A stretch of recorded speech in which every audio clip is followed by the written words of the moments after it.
presente en todas las casas, que es la educación, el futuro de la educación en el Perú, en tiempos de pandemia, pero sobre todo pensando en qué nos trae el futuro después de la pandemia. Para eso hemos invitado a una serie de personas que la verdad creo que nos van a poder ayudar a entrever justamente qué es lo que se viene, pero sobre todo también qué es lo que tenemos hoy en día y cómo podemos realmente transformar la tragedia del coronavirus en una oportunidad para dar saltos cuánticos en cuanto a la calidad de la educación en el país, para poder hacer que los niños que están hoy en día empezando la escuela, al salir, digamos, de las escuelas de aquí a unos años, puedan vivir y ser ciudadanos globales, ciudadanos que realmente contribuyan al desarrollo de cada uno de sus países, ¿sí? Con gran, pero gran voluntad y gran servicio y amor por el país. ¿A quiénes tenemos? Pues tenemos, en primer lugar, a Pilar Appiani, de la Fundación de los Colegios Future Schools. Pilar, ¿podrías rápidamente presentarte así? Bueno, gracias, Carlos. La verdad que compartíamos un segundito en la previa y creo que va a ser un momento súper entretenido. Soy directora académica nacional de la red de colegios Future Schools. Nosotros estamos presentes en varias regiones del país y el reto de la educación virtual es un maravilloso reto, así que encantada de participar ahora. Perfecto. Guillermo Molinari ha sido viceministro de Educación. ¿Podrías en un minuto también o menos contarnos de ti? Y mucho menos, o sea, primero psicólogo de profesión, tengo mucha experiencia en el tema de gestión y dirección de instituciones educativas y la gestión pública. He pasado por varias direcciones, probablemente he sido una de las personas que más direcciones ha pasado al ministerio, y eso te da un cúmulo de experiencia importante que hay que valorarla. Yo personalmente la valoro mucho, además con todos los equipos que pudimos trabajar en el sector A. Perfecto. Y finalmente tenemos a Macarena Arribas. Macarena ha fundado algo que la verdad es bastante particular, pero que yo quiero que ella misma nos lo explique. Macarena. Yo soy Macarena, fundé Map Your Learning Coach, que es un centro tanto académico como emocional y creativo, donde buscamos girar la educación hacia una mucho más emocional y humana para formar mejores personas. Y trabajamos con estudiantes del sector privado y también con estudiantes del sector público. Perfecto. Entonces tenemos, si se han dado cuenta, ¿no?, tres perspectivas en principio. Una perspectiva de alguien que tiene experiencia, digamos, desde la perspectiva del Estado, ¿no?, gestionando en la educación nacional. Tenemos a alguien que tiene mucha experiencia, pero muchísima experiencia en el sector privado también de escuelas, pero con este sentido de futuro, por el nombre, lo mismo lo dice, Future Schools, ¿verdad? Tenemos a alguien que viene, digamos, de un sector un poco diferente, ¿no?, una especie de proveedor de servicios de modernidad, diría yo, a tanto el sector público como el sector privado, ¿no? Entonces, a ver, hasta antes de que se declarara la cuarentena y la imposibilidad de abrir los colegios para proteger, digamos, a nuestros niños, la educación virtual, el uso de tecnologías era una especie de, digamos, un instrumento más que se utilizaba cada vez con mayor interés en ciertos sectores, total ausencia en otros. El Estado en particular, bueno, de algunas formas se contentaba con poner algunas cosas muy pequeñas, ¿verdad? Pero muy disparejo, muy de vez en cuando, y no hacía parte de una política realmente educativa definida con claridad, con objetivos, ¿no? Ahora, de la noche a la mañana, todo es virtualidad, todo es distancia. ¿Cómo genera esto, digamos, desafíos y oportunidades para docentes, para estudiantes, ¿no?, y para la sociedad misma? Pilar, ¿tú qué nos puedes decir que lo estás viviendo además también? Porque a ti te agarró en pleno inicio de clases. Sí, en efecto nos agarró en pleno inicio de clases y nos obligó muy rápidamente a adelantar gran parte de lo que ya veníamos haciendo. De hecho, en este 2020 nosotros ya teníamos previsto fortalecer nuestro tema de comunicación en red. En Future Schools nosotros tenemos algunos diferenciales importantes. Uno de los más importantes tiene que ver con el tema de buscar el desarrollo de habilidades socioemocionales en los estudiantes. Y para esto lo que nosotros hacemos es fortalecer la comunicación entre los estudiantes de las distintas sedes. Trabajamos en red, o sea, le sacamos provecho al ser una red educativa nacional, que lo que permite es que los chicos de Arequipa, con los de Tacna, con los de Chiclayo, Trujillo, pudieran comunicarse y hacer, por ejemplo, un proyecto conjunto, hacer un debate sobre un determinado tema. Entonces, lo que hemos hecho ha sido potenciar eso. Nuestras clases ahora están trabajando con una serie de herramientas digitales y aplicaciones que además hemos ido fortaleciendo, y estamos también dándole la fuerza a lo que hicimos el año pasado, que le llamamos nuestro componente de internacionalización. ¿Qué supone esto? Imaginémonos por un momento hablar del descubrimiento de América o de la conquista y conversar con chicos de España a ver cuál es su perspectiva. Entonces, eso es lo que hacemos. En nuestra clase es comunicar a chicos de España con estudiantes nuestros, por ejemplo, y trabajar y dialogar con relación a este tema en particular. Nuestra metodología es una metodología activa totalmente, trabajamos sustentados en el ABP, y ahora en virtualidad lo que hemos hecho ha sido terminar de voltear y de fortalecer ese tema. Los chicos traen información previa y la dialogamos en clase. De acuerdo. De acuerdo. Después vamos a explicar qué cosa es ABP, ¿verdad? Porque no todos nuestros oyentes están familiarizados con, digamos, las abreviaturas que se utilizan. Pero antes de nada, déjeme pasar el micrófono a Sara Nieto, ¿verdad? De la Fundación Friedrich Naumann, para que nos dedique también unas palabritas y nos diga, bueno, nos dé la palabra de bienvenida de la Fundación, que auspicia este webinar. Nada, muchísimas gracias por estar, a los que nos están escuchando, bienvenidos al webinar. Para los que no nos conocen, la Fundación Friedrich Naumann es una fundación política alemana dedicada a la promoción de valores de libertad y formación política. Y con nuestro director Jörg Denner desarrollamos actividades en Venezuela, en Ecuador, Colombia, Chile, Bolivia, y nuestra oficina principal está aquí en Perú. Y con los socios de la fundación, así como IDF, creamos estos espacios para promover sociedades democráticas, libres, emprendedoras, y sobre todo hablar de temas tan importantes como ahora es la educación. Y una vez más agradecer a los panelistas que están aquí compartiendo su tiempo con nosotros. Muchas gracias, Sara. Sociedades democráticas, libres y emprendedoras. Ese es el gran sueño, ¿no es cierto?, de nosotros como nación. Así que la cooperación en ese sentido de la Fundación para nosotros es fundamental. A ver, como también es fundamental el Estado, ¿verdad?, con una visión, digamos, de modernidad.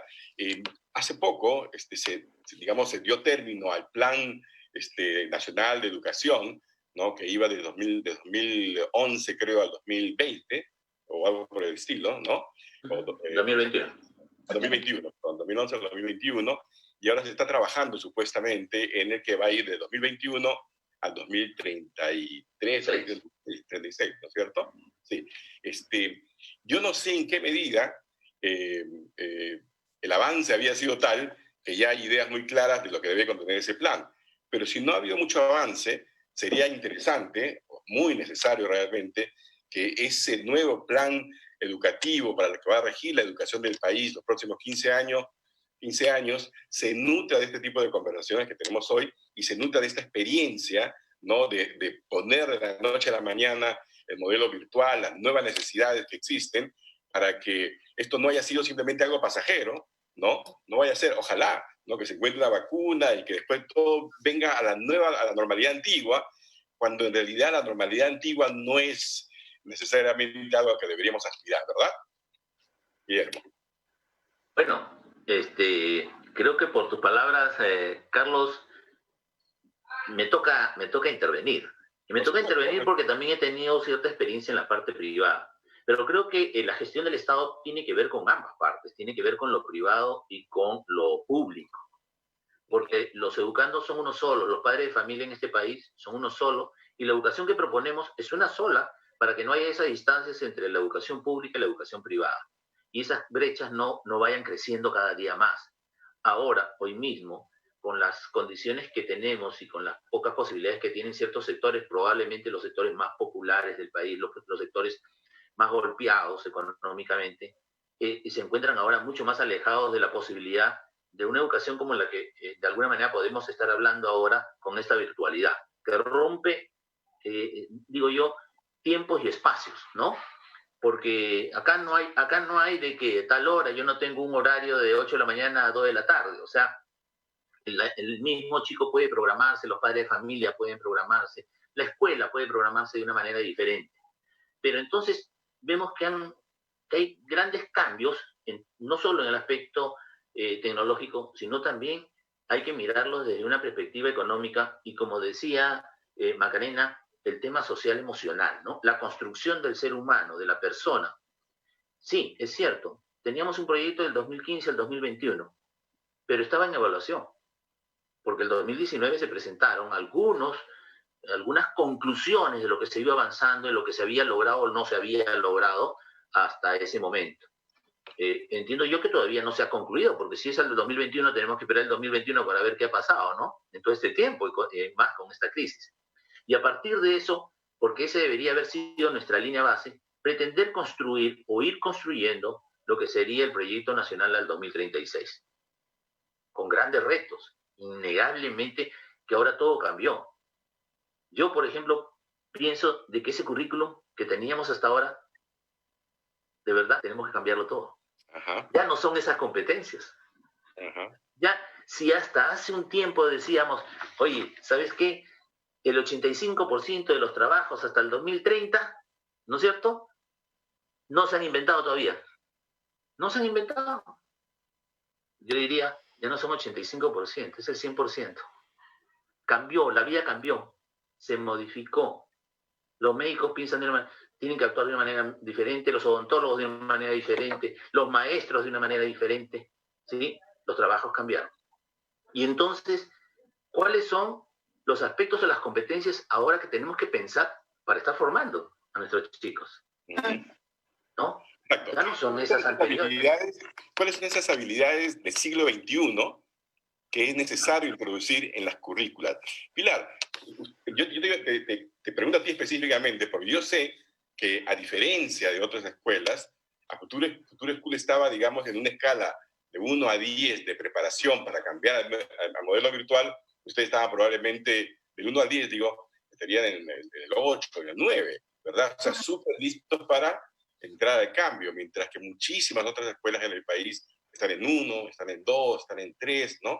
Ustedes que estaban, digamos, al inicio de esto, a portas ya de hacerlo de manera natural, voluntaria, etcétera, ¿qué tipo de habilidades del siglo XXI buscan formar en los chicos que van a sus escuelas? Estoy tomando el comentario de Guillermo. Lo que estamos buscando nosotros es fortalecer el tema del desarrollo de habilidades socioemocionales. El acceso a la información es monstruosamente fácil. Claro. Un chico pone algo, como dicen ellos mismos en Google, y entra a cualquier tipo de información. La diferencia es cuál es el criterio para que tú puedas discriminar la pertinencia, la veracidad, la confiabilidad de esa información. Esa es una competencia que hay que desarrollar en el chico, ¿no es cierto? El que el chico pueda expresarse de manera autónoma, segura, que pueda tener esta capacidad de interactuar en entornos diversos, que aprenda a respetar la enorme diversidad de experiencias con las que se va a encontrar en un mundo tan virtual como este. Entonces, nuestros énfasis están más ligados a este tipo de desarrollo de competencias en los estudiantes. Que ellos desarrollen. De hecho, ahorita estamos desarrollando un proyecto que se llama el Proyecto de Desarrollo de Conciencia y Autonomía. Es un proyecto transversal que lo tenemos en todas nuestras sedes a nivel nacional y que va desde los 3 años hasta quinto de secundaria. Y es ir retando a manera de gamification, o sea, de gamificación con los chicos, jugamos con ellos, y ellos van estableciendo un sistema de puntuación sobre aquellos temas que van logrando y donde muestran evidencias de haber logrado, por ejemplo, mayor autonomía en tareas. Los pequeñitos de repente vestirse solos, tender su cama, ayudar a poner la mesa. Los más grandes, darle una sorpresa al papá que está yendo a trabajar porque de repente está en un sector que está priorizado y entonces levantarse temprano para acompañarle a tomar el desayuno. Que el chico pueda ayudar y decir, mira, vamos a establecer estas prioridades, aprender a convivir con los hermanos pequeños, que dicho sea de paso, es un gran reto en este momento, aprender a convivir entre todos. Entonces le estamos dando mucha fuerza al tema de desarrollo de habilidades socioemocionales, pero también al desarrollo de la capacidad de autonomía en investigación, en búsqueda seria del conocimiento, en búsqueda seria de poder ser muy rigurosos en el proceso de aprendizaje. Pero esto lo hacemos, y comentabas hace un rato, y lo mencionaba yo cuando decía el ABP, lo hacemos con una metodología especial. Para nosotros es el aprendizaje basado en proyectos, ¿no? Ese es el ABP. Y lo que hacemos nosotros es generar simulaciones de la realidad. Vamos a ponernos un ejemplo, queremos resolver, a ver cómo resolvemos la convivencia en la familia. Y entonces traemos para resolver ese problema conocimientos desde la matemática, desde educación cívica, desde espiritualidad, desde comunicación, a ver cómo podemos mejorar la convivencia en la familia en tiempos de pandemia. Y ese es el proyecto. Y los chicos van a... Así es. Y ese es el problema que van a resolver. Y a partir de eso, los estudiantes investigan los conocimientos que pueden ayudarlos a resolver eso. Y claro, que imagino que a futuro eso significa, por ejemplo, en un entorno de trabajo, te encuentras con un problema, ¿cómo haces para que de manera colaborativa soluciones esos problemas? Que es justamente el futuro del trabajo, una vez que veamos que la automatización también está por todas partes, ¿verdad? Macarena, tú en tu experiencia, digamos, trabajando con colegios privados y colegios del Estado, ¿no? Y haciendo énfasis, como tú dices, en los aspectos emocionales, ¿no?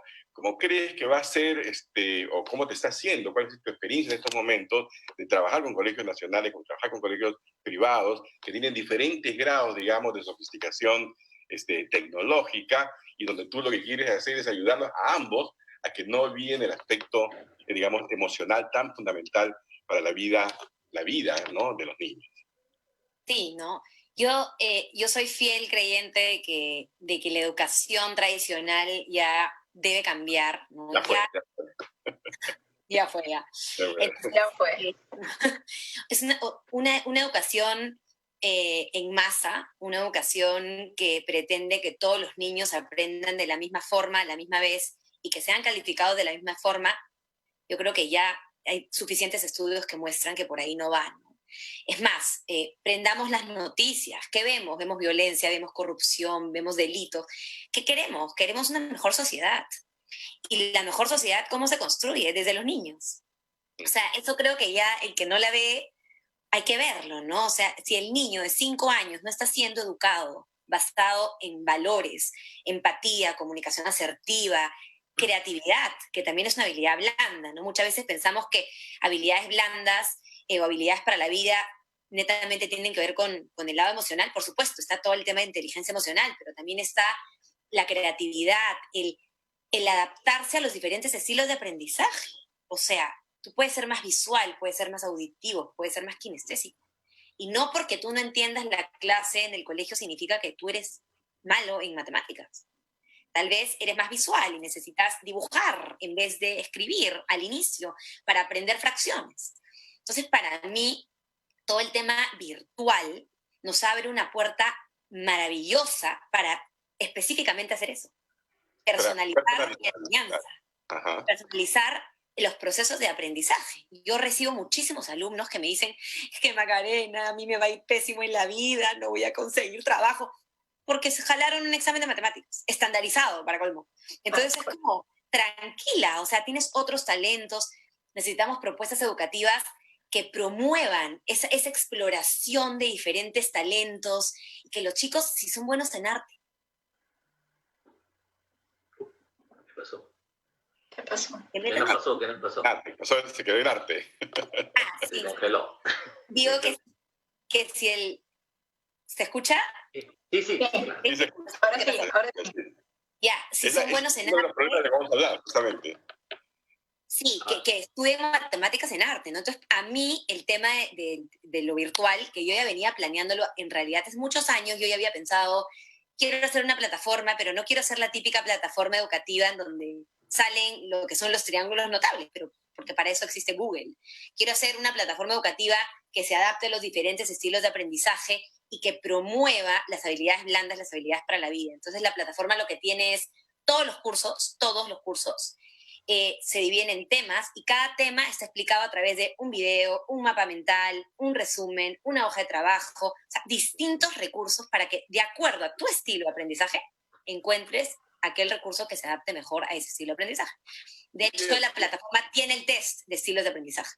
Perfecto. Guillermo, te pregunto, por ejemplo, imagino que la actual currícula nacional no incorpora necesariamente estos elementos que estamos conversando, ¿no? O sea, la promoción de este tipo, digamos, de enseñanza, que hace énfasis en este tipo de habilidades, de personalización, ¿no? Porque parece que todo está mirándose de una perspectiva de estandarización, de masa, de resultados promedios, etcétera, y esas son cosas que tendrían que cambiar radicalmente, ¿o me equivoco? Sí, bueno, hubieron algunas miradas cuando tuvimos la oportunidad últimamente de estar en la gestión y tratamos de darle con varios ajustes porque ya encontramos un currículum de alguna manera previsto desde el 2013 y sí se intentó ir introduciendo estos aspectos. Ahí con Macarena, cuando dice habilidades blandas, yo siempre digo que son las más duras de trabajar, ¿no? Porque son las que te van a durar toda la vida, ¿no? O sea, duras de trabajar, difíciles de trabajar, complejas de trabajar.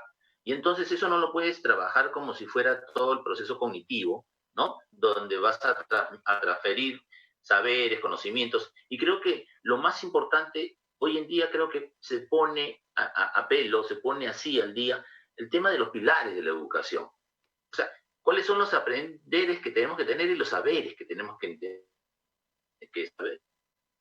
¿Y cuáles son esos saberes que tenemos que tener? Yo, por ejemplo, yo soy economista, ¿no? Y reflexiono de esta forma. El modelo para enfrentar la vida con éxito. Y entonces, con una mirada así, es desarrollar precisamente esas capacidades, habilidades y destrezas que me van a permitir enfrentar la vida, utilizando mis inteligencias, ¿no es cierto? Claro. Creo que por ahí tenemos que tener una mirada diferente para poder mirar lo que vamos a tener que hacer hacia adelante. Si no, vamos a hacer más de lo mismo. Claro, yo como economista decía, ¿no? Y cuando le doy una mirada al modelo educativo que fue creado en el siglo XVIII, ¿no? Más o menos cuando nace la primera revolución industrial y que se afianza durante el siglo XIX y XX, reproduciendo prácticamente los modelos de producción, ¿no? El Fordismo, el Fordismo, ¿no? La repetición, la producción en masa, etcétera. Eso en el marco de una cuarta revolución industrial, donde lo que importa realmente es la capacidad de utilizar la creatividad, el conocimiento, la flexibilidad, la capacidad de aprender a aprender, el reinventarse de manera continua, ¿verdad? El hecho de que el conocimiento ya no es un stock, sino es un flujo constante, ¿verdad? Todo eso obliga no solamente a cambiar los contenidos, sino también a cambiar la naturaleza de la relación maestro-alumnos, ¿no? Así es. En este contexto, ¿cómo debería cambiar el profesor? ¿Cómo debe ser el profesor para este tipo de educación del siglo XXI, Pilar? Solo, Carlos, un agregado ahí, ¿no? Yo siempre he considerado que el contenido termina siendo un disparador. Ajá. ¿De acuerdo? Es un disparador. No es lo esencial, no es lo fundamental, pero es un disparador. Pero que te permite después desarrollar todo lo demás. Claro, pero sin embargo, desde el punto de vista de cómo se ha organizado la educación en el Perú, ha sido... lógicamente, se le ha dado prioridad. Claro, es la prioridad. Entonces hay que invertir, ¿verdad?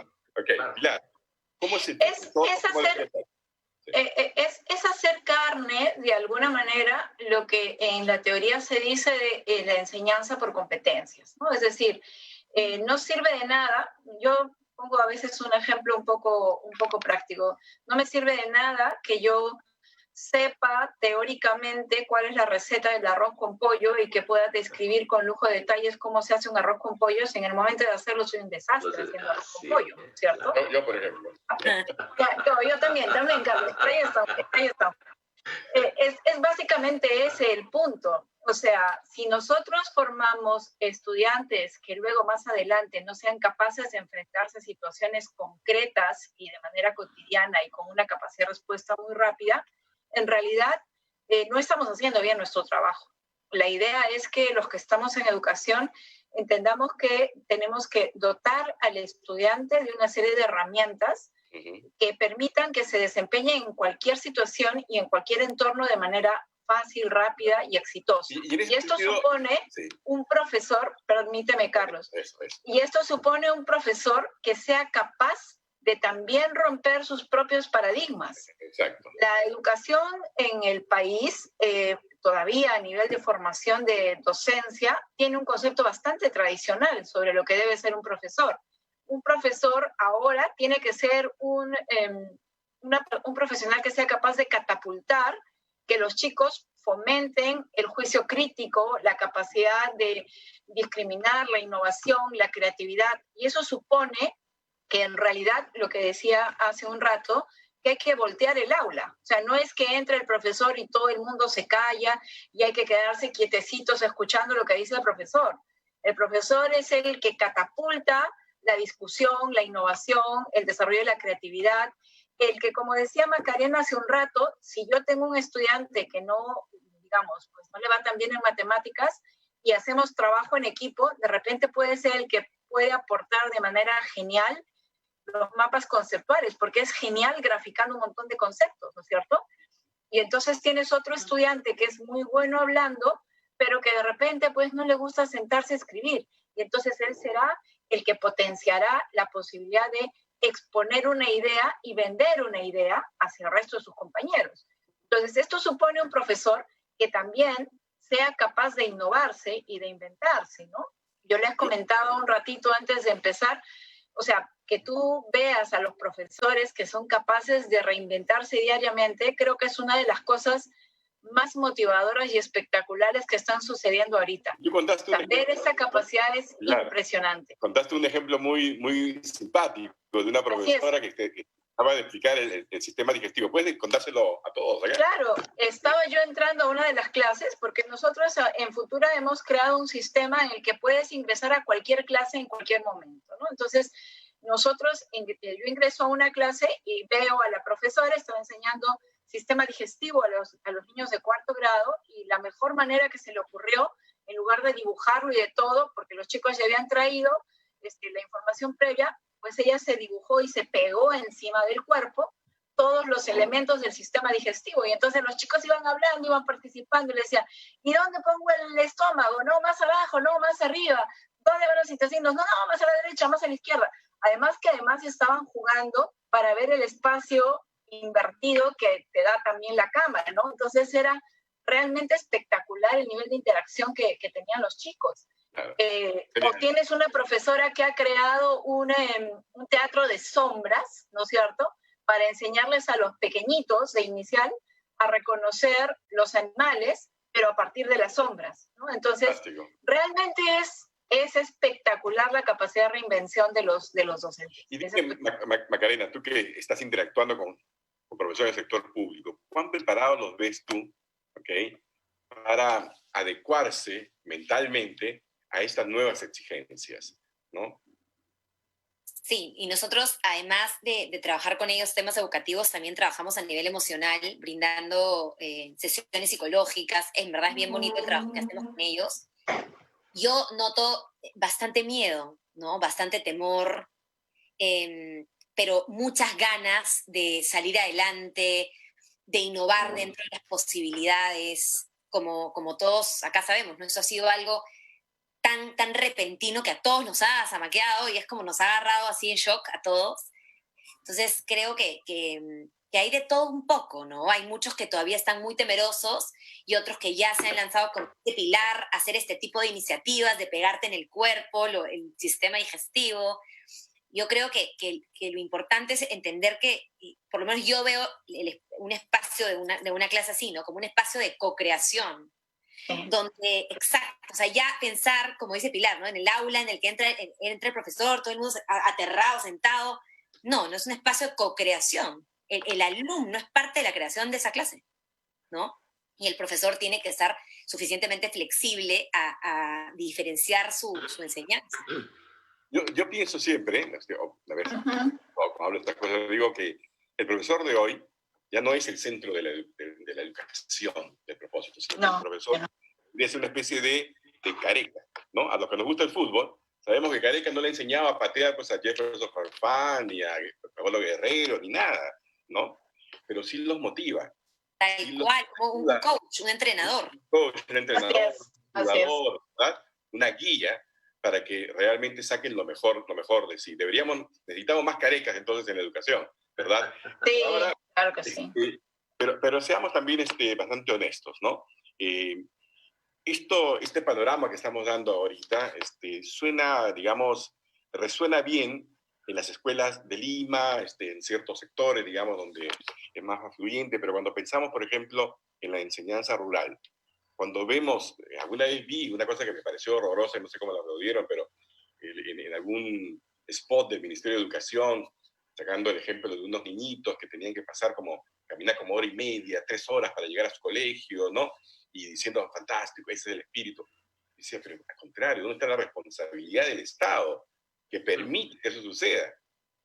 ¿Por qué tiene que aplaudir el hecho de que, claro, está la voluntad de aprender con niños, sus padres que lo llevan en canoa, que se hasta un lugar, cuando la educación, la responsabilidad del Estado es llevarle la educación a donde están ellos, ¿verdad?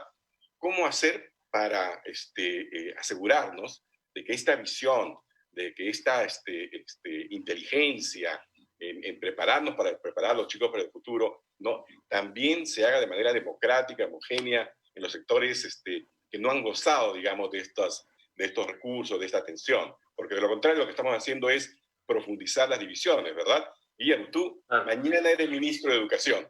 ¿Qué es lo que harías para poder hacer esto? Mira, tú has mencionado algo que es muy importante, ¿no?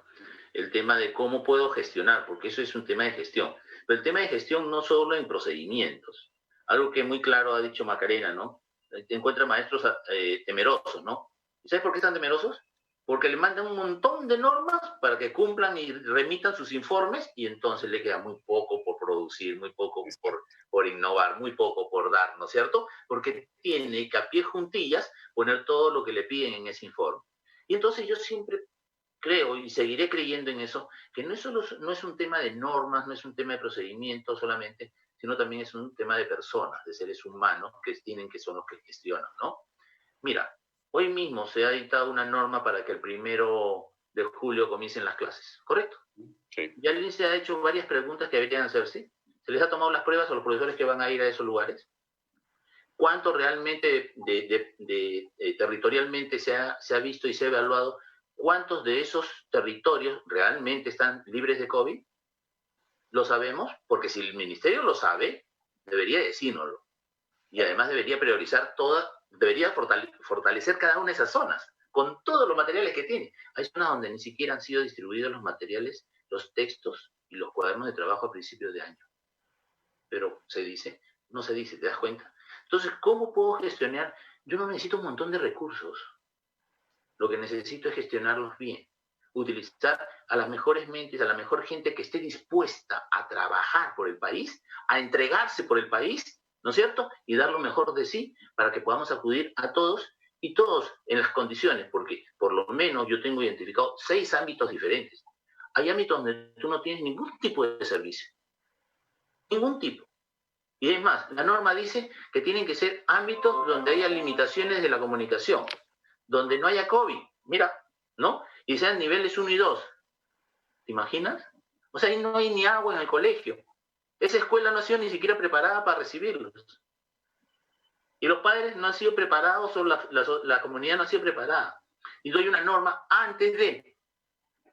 Lo primero que he debido hacer es identificarlas, trabajarlas, ¿no? Y trabajar todas estas cosas. Mira, cuando se habla del mismo currículum, que lo han mencionado, se habla de las competencias. Pero se habla de unas competencias que han estructurado un perfil, ¿no es cierto?, de salida. En ese perfil de salida, ¿dónde están todas las habilidades que pueden construirse en una escuela al revés? ¿Ya? La escuela al revés, como dice Macarena, como dice Pilar. ¿Dónde puedo estar viendo yo al final del camino Al final de esa propuesta curricular, que les he desarrollado pensamiento creativo, pensamiento crítico, resolución de problemas, toma de decisiones, que los he preparado no para que manejen tecnología, sino para que programen. El hombre del futuro es el que programa, y ese va a ser el líder.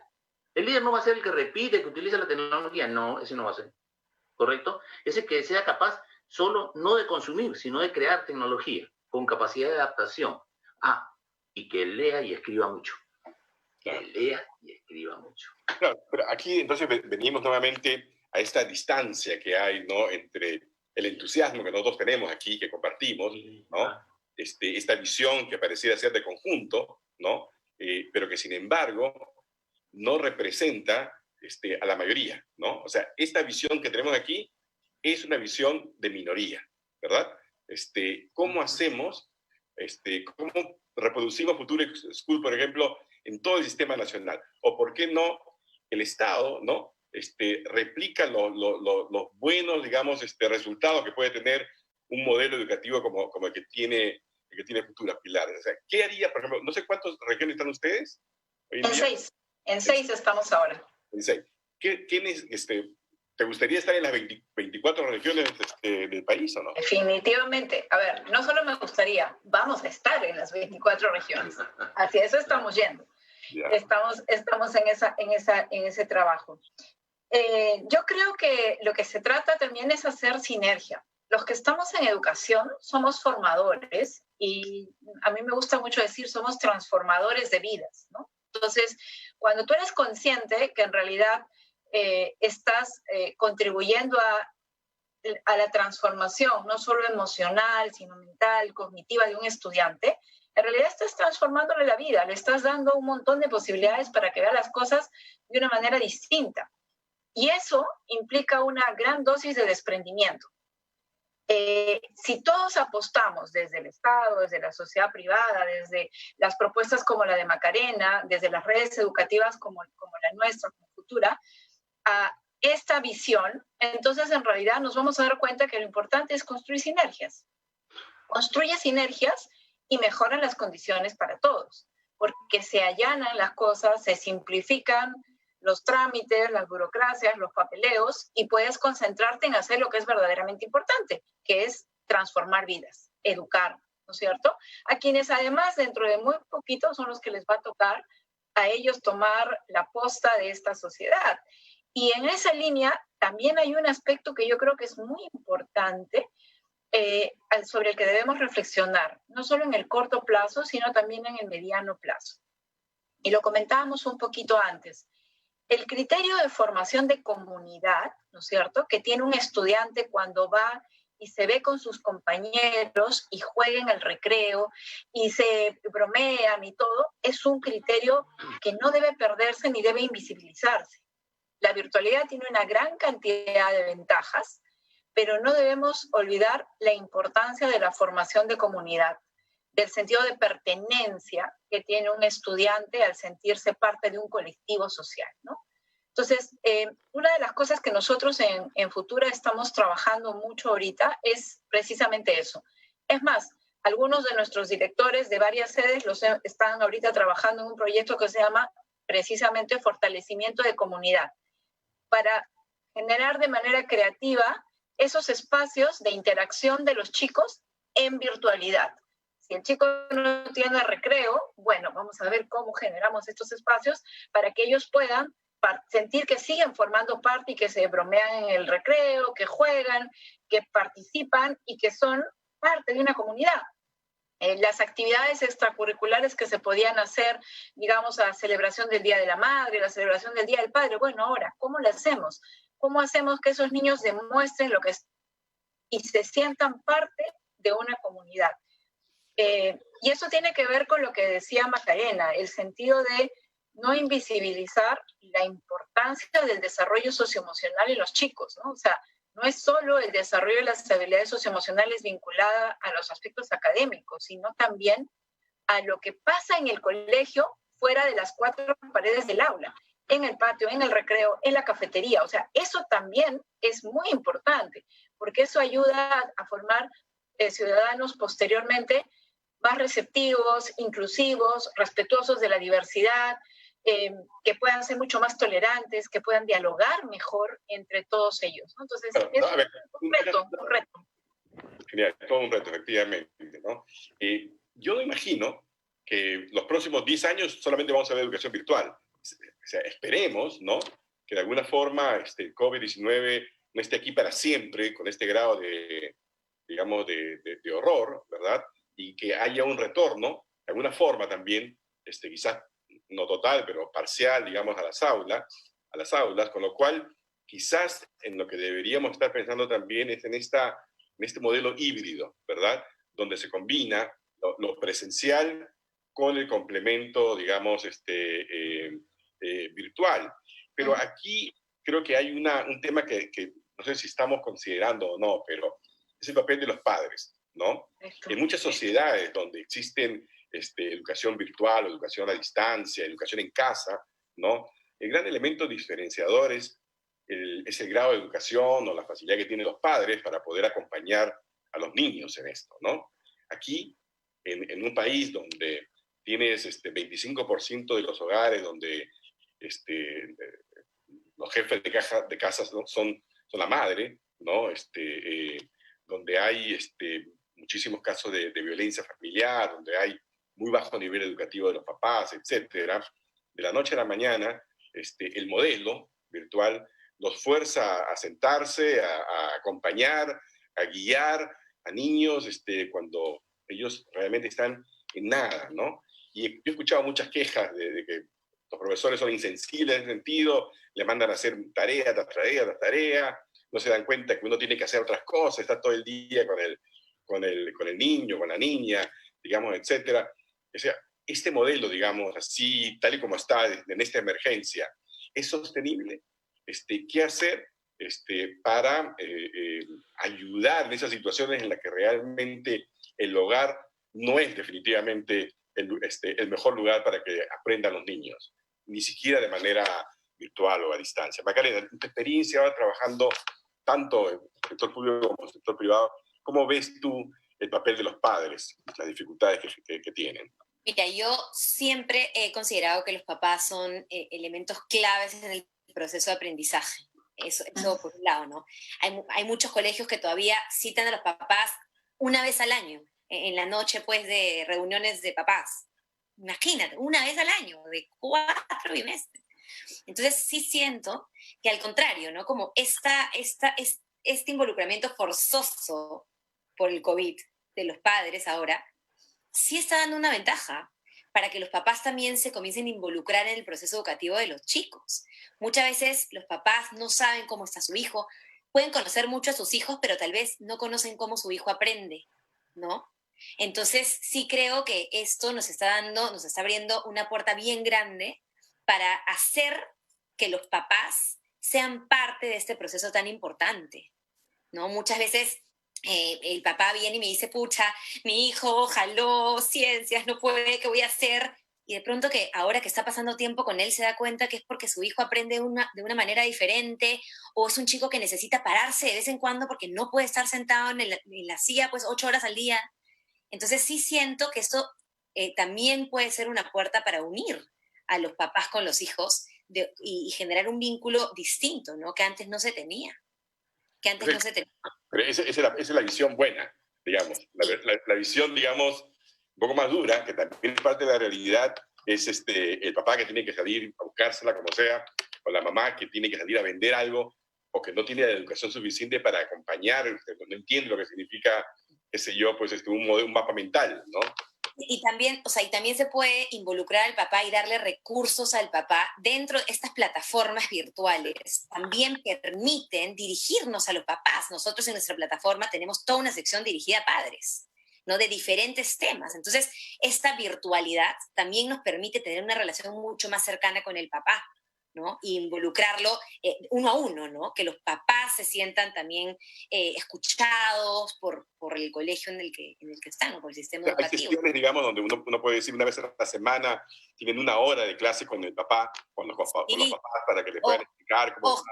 O incluso plataformas que ya tienen secciones estructuradas para papás, en donde trabajas crianza, acompañamiento en la crianza, tips para ayudar a tu hijo en ciertos cursos, manejo de estrés, manejo de ansiedad familiar. Entonces también le das al papá un soporte que los pobres papás también estamos desesperados con los niños, no sabemos qué hacer. Muchos, como tú dices, tienen que salir a trabajar. Entonces los papás tienen que estar... tenemos que tener en cuenta nosotros como entidades educativas a los padres de familia, sin duda. Ya, y dime, definitivamente, ahí, permítame, Carlos, coincido plenamente con Macarena, ¿no? Y creo que hay que tomar en cuenta, además, digamos, los papás por niveles, porque no es el papá en general, ¿no? O sea, no es lo mismo el papá de un niño que está en inicial que el papá de un niño que está en sexto grado. O sea, las diferencias de necesidades que el padre puede tener son realmente muy, muy importantes. Y creo que uno de los principales retos se puede solucionar en gran medida cuando hacemos lo que hemos estado conversando de alguna manera aquí, y es el tema de una metodología activa, porque cuando tú haces una metodología activa, la necesidad de dar tarea se disminuye sustancialmente, porque estás construyendo el conocimiento con los chicos en clase. Entonces, es distinto que tú le digas al estudiante, busca el tema, a que le digas, tráeme una monografía de tal cosa que mañana la vas a exponer. O sea, son dos cosas totalmente diferentes, ¿no es cierto? Entonces, el nivel de presión para el papá es distinto, porque es diferente que tú le digas al papá, esta es la lista de bibliotecas sobre la que su hijo puede consultar información, a que el niño tenga, como aparecen en los memes, que sentarse al lado de su papá, el niño está dormido y es el papá el que está haciendo la tarea para que se la muestre en la pantalla al profesor al día siguiente. O sea, son dos cosas totalmente distintas, ¿no es cierto? pero sucede, esos memes de alguna forma reflejan una cierta realidad, ¿verdad? Claro, claro. Por eso es que hay que voltear la idea, y coincido con Macarena, la importancia de este trabajo coparticipativo con el papá, ¿no? Nosotros hemos tenido hace poco en Futura la entrega de reportes de progreso de los estudiantes, y hemos tenido una reunión personalizada, o sea, un Zoom con cada uno de nuestros papás. Los dos papás, el estudiante y su profesor, conversando todos a ver qué necesitas tú en este momento para que nosotros como Futura te podamos ayudar. ¿Qué cosa puede hacer? ¿Cuáles son las dificultades? ¿Qué es lo que podemos ir trabajando? Y eso es, o sea, hay que ir construyendo una ruta. ¿Es mucho más trabajo? Sí, claro que sí, es muchísimo más trabajo, pero evidencia un compromiso, ¿no? O sea, evidencia un compromiso de que hay que hacer las cosas bien. Claro. Guillermo, el MIDIS, ¿no? Para mí, dentro de todo, es el ministerio más importante de todos los que hay, porque una cosa es construir una carretera física y otra cosa es construir una carretera humana de conocimiento, ¿no? Tú lo has dicho muy bien. Realmente aquí, esto es una frase, los niños son el futuro de este país, ¿no? Y el futuro no es algo que uno especula, el futuro es algo que nosotros lo decimos mucho en el Instituto del Futuro, es algo que uno construye, ¿verdad? Pero para construir este futuro, donde tengamos ciudadanos, un país realmente competitivo y todo lo demás, es necesario tener liderazgo, ¿no? Luego del liderazgo fuerte del ministro Saavedra, de ahí en adelante no se ha visto un liderazgo de esa naturaleza, digamos, a nivel de Ministerio de Educación, ¿no? Ya en un año termine este gobierno, habrá necesidad de un nuevo liderazgo, ¿verdad? ¿Qué competencia crees tú que debería tener, qué tipo de visión debería tener un ministro de Educación para poder asegurar que este entendimiento de las necesidades de educación del país sea el entendimiento que prevalezca, pero que además también esté en capacidad de tomar las decisiones que sean necesarias para evitar que se profundice la diferencia? Porque es uno de los grandes riesgos con la tecnología. La tecnología, cuando es desplazada de manera desigual, ahonda profundamente las diferencias socioeconómicas y de alguna forma dictamina el futuro que van a tener estas personas. ¿Cómo hacer? O sea, ¿cuál es el perfil, el mensaje que debería tener un ministro de Economía, de Educación a este propósito? Sí. Bueno, solo voy a hacer un paréntesis antes de responderte, en el sentido de que yo creo que teníamos que ver también la población a la que atendemos, sea en el sector privado o en el sector público, porque en el sector privado tampoco todos tienen acceso a Internet, no todos tienen posibilidades. Muchos que han acudido a escuelas privadas son personas que trabajan independientemente, la gran mayoría, diría yo, ¿no? Y lógicamente con limitaciones. Y por otro lado, la no buen conocimiento del sector en saber de que, por ejemplo, sus servidores comienzan a cargar los profesores sus notas en Siají y se cuelga. Con 1.500 o 2.000 que entran al mismo tiempo, se fue al diablo. ¿Y tú sabes cuánto te cuesta solo cambiar eso? No te cuesta más de 7 millones. Mira.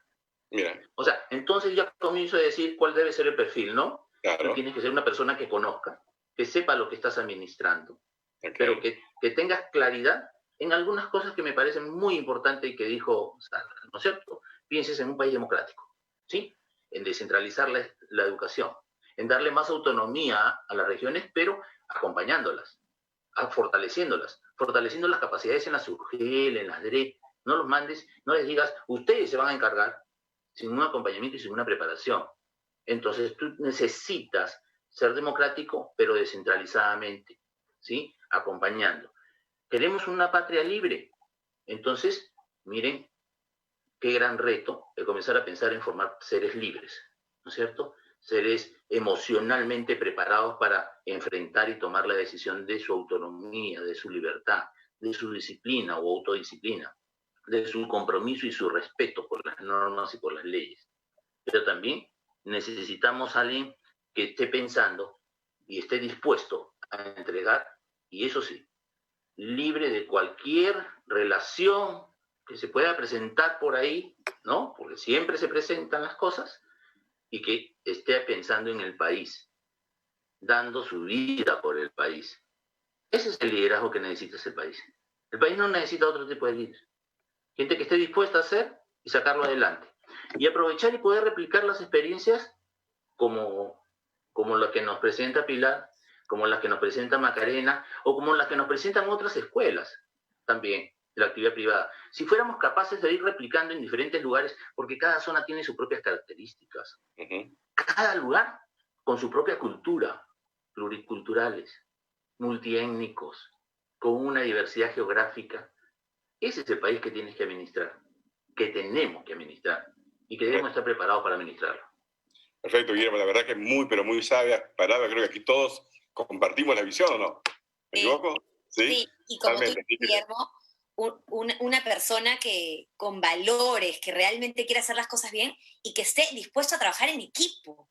Porque hay mucho talento en educación en el Perú, dispuesto a aportar, pero muchas veces hay una puerta que no te deja pasar. Que sepa convocar, Macarena, que sepamos convocar. Eso, y que sepa, como dices tú, Macarena, de manera fundamental, el trabajar en equipo y ser consciente que el proceso de transformación de la educación se hace y se logra haciendo sinergias. No hay otra manera. O sea, la manera de hacer que esto funcione es conocer, ser estratega, ser gestor, pero trabajar en sinergia. No hay otra opción. Si tú tienes un sector público divorciado de la realidad del sector privado, pues es difícil, ¿no? O sea, es bien difícil. Es difícil. Claro. A ver, una de las cosas que a mí me ha encantado, por ejemplo, por eso le invité a Macarena, ¿no? Es ver cómo el Ministerio de Educación está empezando, por lo menos, pareciera abrirse a ciertos espacios no convencionales, ¿no? Hay una necesidad de la que no hemos hablado tampoco, pero que está dentro de la lista de esas habilidades del siglo XXI que los niños, los jóvenes deben tener, que es el manejo del idioma inglés, ¿no? También, claro. Todos los estudios lo dicen, ¿verdad? Lo quieran o no lo quieran, después de 200 años, digamos, de supremacía británica y luego de 100 años, o casi 200 de supremacía norteamericana, es el periodo más largo en toda la historia de la humanidad en el que las potencias imperiales, digamos, hablan un mismo idioma, ¿verdad? Y por lo tanto es el idioma que todavía permanecerá en los próximos 100 años, a pesar del avance, digamos, de la República China como gran potencia económica, ¿no? Y aunque ustedes no lo crean, de repente, ¿no? Yo como economista les digo que muchas de las decisiones de inversiones de grandes empresas en países como los nuestros tienen en consideración en qué medida la población de ese país tiene capacidades lingüísticas de segundo idioma, sobre todo en un país como el Perú, que tiene pues, un potencial turístico enorme, ¿no? Desafortunadamente, en las estadísticas, en los rankings, nosotros figuramos muy, pero muy abajo. Países como Costa Rica figuran muy, pero muy arriba de nosotros, ¿no? Entonces, me pregunto, ¿en qué medida también la enseñanza del idioma inglés, ¿no? Pues, es algo que debería también impulsarse, ya sea de manera colaborativa, como parte central de una currícula nacional, no sé? ¿Qué ideas tienen al respecto? Es vital, ¿no? O sea, sí, muy puntualmente. Es absolutamente vital. De hecho, nosotros cuando en Futura hablamos de la visión de formar estudiantes con visión de internacionalización, uno de nuestros énfasis es el énfasis de la enseñanza del idioma inglés. Tenemos además convenios con instituciones para fortalecer el tema, ¿no es cierto? Y la idea es esta: no puede existir un ciudadano global sin que no pueda comunicarse adecuadamente en una segunda lengua, ¿no? Y el inglés, en este caso, es el idioma en el que nosotros estamos trabajando muy fuerte. No existen ciudadanos globales que no puedan comunicarse en otro idioma también, no existe. Exacto. Macarena. Y creo que, para agregar a lo que dices, Pilar, creo que ahora el mundo virtual también nos abre una puerta bien grande para poder fortalecer el tema del inglés, ¿no? Cuántos programas se pueden crear de forma virtual, llegar a muchísimos países, ya no pensar ya solamente aquí, sino pensemos de forma mundial. Es correcto. Perfecto. Guillermo. No, decididamente el inglés es, como en algún momento lo movimos en el Ministerio de Educación desde hace muchos años, ¿no? El inglés te abre puertas, ¿no? Te abre otras posibilidades. O sea, si conoces países donde un profesor y el alumno hablan más de 2 idiomas, te vas a dar cuenta que es una realidad totalmente distinta, ¿no? Pero además, fortalecer el idioma originario allí donde se tenga que fortalecer. Exacto. Por supuesto. Con esa salvedad, me parece muy bien. Y se lo dice alguien que además también, por ejemplo, ha sabido aprovechar. Yo fui bilingüe de muy chico y empecé a enseñar inglés cuando tenía, antes de cumplir los 18 años, empecé como docente, imagínense, pagué todos mis estudios universitarios enseñando inglés, ¿verdad? Y efectivamente, contar con esa herramienta me permitió desarrollar toda una carrera internacional durante muchísimos años, y después volver al Perú un poco, digamos, mejor dotado para poder también colaborar con el país. Yo quería agradecerle a nombre de la Fundación Frederick Naumann, a nombre del Instituto del Futuro, por esta brillante realmente participación.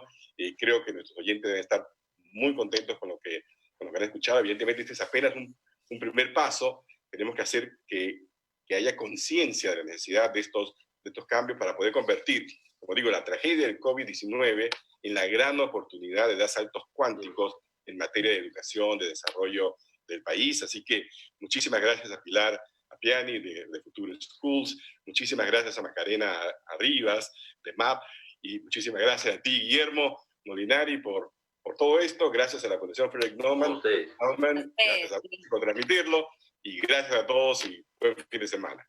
Muchas gracias. Gracias a UCI también. Gracias. Hasta luego. Gracias.